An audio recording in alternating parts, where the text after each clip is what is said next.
வணக்கம். இறையருளும் குருவருளும் வழிகாட்ட ஜோதிட ஒளி உங்கள் வாழ்வை வளமாக்கட்டும். குரு அருள் ஆஸ்ட்ரோ டிவி தங்களை வரவேற்கிறது. சித்திரை சித்தன் முத்துகிருஷ்ணன் உங்களோடு. இன்று நம்ம பார்க்க இருக்கும் பதிவு அஸ்வினி, பரணி, கார்த்திகை முதல் பாதத்தில் பிறந்த மேஷராசி அன்பர்களின் யோக காலத்தை இந்த பதிவில் பார்க்க இருக்கின்றோம். அதற்கு முன்னாடி இந்த மேஷராசியின் பொதுவான ஒரு நிலைப்பாடு என்ன அப்படிங்கிறத கொஞ்சம் சுருக்கமாக பார்த்துருவோம். இந்த மேஷராசியில் பிறந்த அன்பர்களை பொறுத்து மட்டும் ரொம்ப சுறுசுறுப்பானவர்களாக இருப்பாங்க. முன்கோபம் ரொம்ப அதிகம் இருக்கும் இவங்கக்கிட்ட. தனக்கு எல்லாம் தெரியும் அப்படிங்கிற ஒரு மனோநிலை இவங்கக்கிட்ட உண்டு. தன்னை எல்லோரும் மதிக்கணும், நாம் சொல்லும் பேச்சை கேட்கணும் அப்படிங்கிற ஒரு மனோநிலை இவங்கக்கிட்ட எப்பயுமே இருக்கும். தேசப்பற்று உடையவர்கள் அப்படின்னு சொல்லிட்டு சொன்னோம்னா அது இந்த மேஷராசியில் பிறந்த அன்பர்களிடம் மற்ற ராசியை காட்டிலும் கூடுதலாக இருக்காங்க. ரொம்ப அதிகம். தவறுகளை சுட்டி காட்பதில், அதாவது ஒரு தப்பு நடக்குதுனாக்கா அதை தட்டி கேட்கறதுல முதல் ஆளாக இவங்க தான் இருப்பாங்க. இவங்களுக்கு அந்த நாட்டுப்பற்றும் இதுவும் ஏன் இப்படி நடந்துக்கிறாங்க அப்படிங்கிற ஒரு நிலைப்பாட்டின் ஒரு வெளிப்பாடும் ரொம்ப அதிகமாக இருக்கும். ஏன் இப்படி நடந்துக்கிறீங்க, எதுக்காக இப்படி நடந்துக்கிறீங்க, இது தப்பு, இதை செய்யக்கூடாது அப்படின்னு சொல்லிட்டு யார் எவர் அப்படின்லாம் பார்க்க மாட்டாங்க. இவங்க உயர்ந்தோர், இவங்க ஒரு நல்ல பதவியில் இருக்காங்க, இவங்களை எதிர்த்து நம்ம கேள்வி கேட்கக்கூடாது அப்படிங்கிற சிந்தனைலாம் அவங்கக்கிட்ட இருக்காது. தப்புன்னு இவங்க மனசுக்கு பட்டுடுச்சு அப்படின்னாக்கா அது யாராக இருந்தாலும் மனசில் எதையும் ஒளிவு மறைவு இல்லாமல் அதை வெளிப்படையாக பேசும் குணம் இவங்கக்கிட்ட அதிகமாக இருக்கும். அந்த வெளிப்படையாக பேசும் குணம் இருப்பதனால இவங்களுக்கு இயல்பாகவே இவங்களுக்கு எதிரிகள் அப்படின்றது இவங்களை அறியாமலே இவங்களே உருவாக்கிக்குவாங்க. அது ஒரு தர்ம சங்கடமான ஒரு நிலை. ஆன்மீகத்தில் ஒரு ஆன்மீகம் அப்படின்னு எடுத்துக்கிட்டாலும் சரி, மருத்துவம் என்று எடுத்துக்கொண்டாலும் சரி, அதே போல் ஒரு அரசியல் அரசாங்கம் அப்படின்னு சொல்லிட்டு எடுத்துக்கிட்டாலும் சரி, அனைத்திலேயுமே இவங்க மிக சிறப்பாக செயல்படும் அன்பர்களாக இருக்கின்றார்கள். ஜோதிடம், கலைகள் அப்படின்னு சொல்லிட்டு எடுத்துக்கிட்டோம்னாலும், ஒரு வியாபாரம் செய்தல் ஆகட்டும், இவங்களை பொறுத்தவரையிலும் ஒரு தனித்துவமாக இருக்கிறாங்க அப்படிங்கிற மாதிரியான ஒரு நிலைப்பாட்டை ஏற்றாங்க. இந்த மேஷராசி அப்படிங்கிறதுல ஒரு பெரிய மைனஸ் அப்படின்னாக்கா இவங்களிடம் இருக்கும் அந்த அலட்சிய போக்கு அப்படிங்கிறது தான். அலட்சியம் அப்படின்னு சொல்லிட்டு சொல்லுகின்ற பொழுது நமக்கு எல்லாம் தெரியும், இதுவா பார்த்துக்கலாம் அப்படிங்கிற மாதிரியான ஒரு நிலைப்பாடு. அடுத்ததாக இவங்களை பொறுத்தவரையிலும் நாம் சொல்வது தான் சரி, நமக்கு எல்லாம் தெரியும் அப்படிங்கிற ஒரு அந்த கர்வத்தில் இருக்கின்ற பொழுது இவங்களை அதை மற்றவங்க ஆமான்னு சொல்லணும். நான் ஒரு விஷயத்தை உங்ககிட்ட சொல்கிறேன், அது சரியாக இருந்தாலும் தப்பாக இருந்தாலும் ஆமாங்க நீங்கள் சொன்னது தான் சரி, உங்களை மாதிரி சொல்வதற்கோ உங்களை மாதிரி செய்வதற்கோ இங்கே ஆள் இல்லை அப்படின்னு சொல்லிட்டு கூட இருக்கிறவங்க சொல்லணும். அப்படி சொல்லலை அப்படின்னாக்கா அவங்க தான் இவங்களுடைய முதல் எதிரி. இவங்க அவங்கள கண்டுக்கவே மாட்டாங்க. அந்த மாதிரியான ஒரு மனோநிலை இவங்கக்கிட்ட இருக்கும். அது மட்டும் இவங்கக்கிட்ட ஒரு மைனஸ். மற்றபடி இவங்களை போன்று எந்த துறையை தொட்டாலும் சக்ஸஸ் ஆகிற ஒரு ராசி அப்படின்னாக்கா இந்த ராசியில் பிறந்த அன்பர்களை தவிர வேறு யாருக்குமே இல்லை அப்படின்னு சொல்லிட்டு சொல்லலாம். அப்படியான ஒரு சிறப்பான ஒரு ராசி. அதில் முதல்ல நாம் பார்க்க இருக்கும் நட்சத்திரம் அப்படின்னு சொல்லிட்டு சொல்லுகின்ற போது அஸ்வினி நட்சத்திரங்க.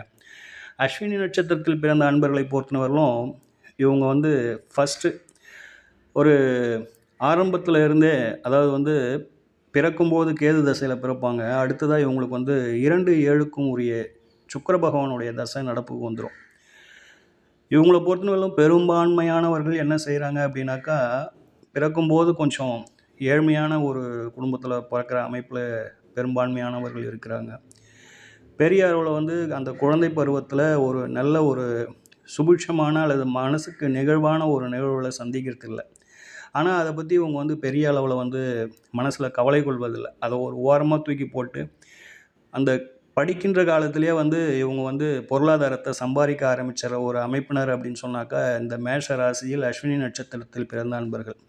இவங்களுடைய தேவைக்கு உண்டான பொருளாதாரத்தை, அதாவது நம்ம படிக்கணும், முன்னுக்கு வரணும், நம்ம லைஃப் செட்டில் ஆகணும் அப்படின்னு சொல்லிட்டு இவங்க அந்த சின்ன வயசுலேயே என்ன பண்ணுறாங்க அப்படின்னாக்கா படிக்கும்போதே பார்ட் டைம் ஜாப் அப்படின்னு சொல்லக்கூடிய வேலைக்கெல்லாம் போயிட்டு பொருளாதாரத்தை ஏர்ன் பண்ணி இவங்களே மேம்படுத்திக்கிறாங்க. மேம்படுத்திக்கிட்டு வருகின்ற பொழுது இவங்கள பொறுத்தவரையிலும் நல்ல ஒரு சக்ஸஸ் கொடுக்குற யோக காலம் அப்படின்னு சொல்லிட்டு சொல்லணும் அப்படின்னாக்கா, சந்திரதசையை தொடுகின்ற பொழுது இவங்க வந்து லைஃப்பில் வந்து சூப்பராக வந்து செட்டில் ஆயிடுறாங்க. அதாவது வந்து ஒரு நல்ல வீடு, வாகனம், சொத்து, சுகம் அப்படின்னு சொல்லிட்டு வேலை அல்லது ஒரு நல்ல ஒரு தொழில் அப்படின்னு சொல்லிட்டு குழந்தை அப்படின்ட்டு சூப்பராக வந்து செட்டில் ஆகிற காலம், பொருளாதார ரீதியாகவும் பெயர், புகழ், அந்தஸ்து, கௌரவம் அப்படிங்கிற ஒரு ரீதியாகவும் இவங்க வந்து செட்டில் ஆகிற காலம் எது அப்படின்னாக்கா, சந்திர பகவானுடைய அந்த தசை காலம் வருகின்ற அந்த 10 வருடங்கள் இவங்களுக்கு வந்து ஒரு பொன்னான ஒரு காலம், பொற்காலம் அப்படின்னு சொல்லிட்டு சொல்லலாம். அடுத்ததாக மேஷ ராசி பரணி நட்சத்திரத்தில் பிறந்த அன்பர்களை பொறுத்தவரையிலும் இவங்க பிறக்கும் போதே வந்து 2-7க்குரிய சுக்கிர பகவானின் தசையில் பிறந்துடுறாங்க. இது வந்து பொருளாதாரத்தையும் அதே போல் வந்து மக்களுடைய அந்த வசியத்தையும் சொல்லக்கூடிய ஒரு நிலைப்பாடு. ஸோ இவங்களுக்கு வந்து ரொம்ப இளமையிலே வந்துடும். பிறக்கும்போதே வந்து அந்த பொருளாதாரம் சார்ந்த விஷயங்களில் வருகின்ற பொழுது இவங்க வந்து அந்த சமயத்தில் அவங்களுடைய பெற்றோர்களால் இவங்க வந்து ரொம்ப செல்லமாகவும் சொகுசாகவும் வளர்க்கப்படுகின்றார்கள் அப்படிங்கிற மாதிரியான ஒரு நிலைப்பாடு பலருக்கு. சரிங்களா? இவங்கள பொறுத்தவரையிலும் இவங்களுக்கு இவங்களா உழைச்சி இவங்களா வந்து தனக்கென ஒரு பெயர், புகழ், அந்தஸ்து, கௌரவம் அப்படின்றது இவங்க வந்து தானாக தேடிக்கின்ற அமைப்பு எந்த காலத்தில் வருது அப்படின்னு சொல்லிட்டு பார்க்கின்ற பொழுது, குரு பகவானுடைய தசை காலங்கள் வருகின்ற பொழுது இவங்களுக்கு வந்து ரொம்ப சூப்பரான ஒரு தனித்துவமான ஒரு அமைப்பை இவங்க வந்து ஏற்படுத்திக்கிறாங்க. அடுத்ததாக கார்த்திகை நட்சத்திரம் 1ஆம் பாதத்தில் பிறக்கின்ற அன்பர்களை பொறுத்தவரையிலும் இவங்களாம் வந்து பெரும்பாலும் வந்து தேவைப்படும் போது தான் உழைக்கின்ற அன்பர்கள்.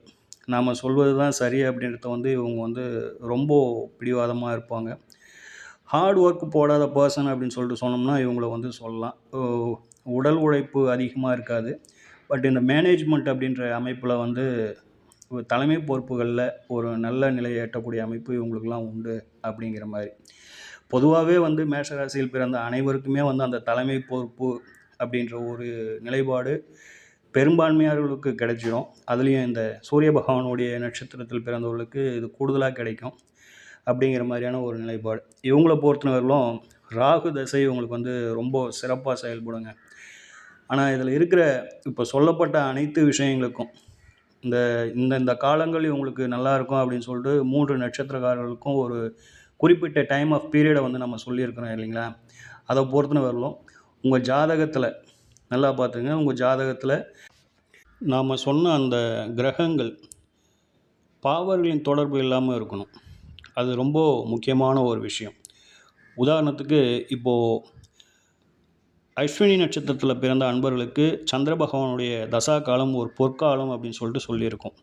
அப்போது அந்த கிரகத்தின் தசா காலம் ஒரு 10 வருஷம் நடக்க போகுது அப்படின்னும்பொழுது அவருக்கு வந்து சுபகிரகங்களின் தொடர்பு நிச்சயமாக இருக்கணும். அப்படி இல்லாட்டி பாவர்களின் தொடர்பை பெறாமல் இருப்பது சிறப்பு. அடுத்ததாக அந்த கிரகமானது லக்னப்படியும் தன் வீட்டுப்படியும் மறையாமல் இருப்பது சிறப்பு.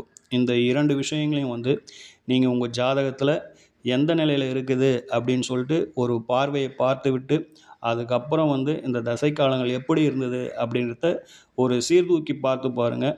நிச்சயமாக வந்து நல்ல ஒரு பொற்காலமாக அமைந்த காலமாக இந்த அஸ்வினி நட்சத்திரத்தில் பிறந்தவர்களுக்கு சந்திரமகா தசை ஒரு கொடுப்பனையான திசை, சூப்பரான திசையாக இருந்திருக்கும் அப்படிங்கிறதுல மாற்று கருத்து இல்லை. ஸோ நீங்கள் இந்த 3 நட்சத்திரக்காரர்களுக்கும் நம்ம ஒரு பீரியட் ஆஃப் டைமை வந்து நல்லாயிருக்கும் அப்படின்னு சொல்லிட்டு சொல்லியிருக்கோம். அதை வந்து நம்ம வந்து அனலைஸ் பண்ணும்போது அவங்க என்ன மாதிரியான ஒரு நிலைப்பாட்டில் ஜாதகத்தில் இருக்கிறாங்க, பிறப்பு ஜாதகத்தில் அவங்களுடைய நிலைப்பாடு என்ன, நல்ல நிலையில் இருக்கிறாங்க, ஒரு பாவர்களோடு சேர்ந்து பலவீனப்பட்டு இருக்கிறாங்களா அப்படிங்கிறதெல்லாம் நம்ம ஆய்வு செஞ்சுட்டு அதுக்கப்புறம் தான் நம்ம வந்து இது சூப்பராக இருக்கும் அப்படிங்கிற ஒரு நிலைப்பாட்டை நம்ம வந்து எட்டணும். ஆனால் பொதுவான பலன்கள் என்று சொல்லுகின்ற பொழுது இப்போ நம்ம சொன்ன இந்த பீரியட் ஆஃப் டைம்ஸ் அப்படிங்கிறது வந்து இவங்களுக்கு வந்து ஒரு பொற்காலம் அப்படிங்கிறதுல மாற்று கருத்து இல்லை நண்பர்களே. ஓம் ஸ்ரீ ராஜகணபதி ஐயா அவர்களின் அருளோடும் ஓம் ஸ்ரீ லோபாமுத்திரை சமேத ஸ்ரீ அகத்தியர் ஐயா அவர்களின் ஆசியோடும் அனைவருக்கும் வாழ்வில் நலமும் வளமும் கிடைக்கப்பெற்று ஆனந்தமும் மகிழ்ச்சியும் என்றென்றும் நிலைத்திருக்கட்டும். வாழ்க வளமுடன், வாழ்க பல்லாண்டு. நன்றிகள், வணக்கம்.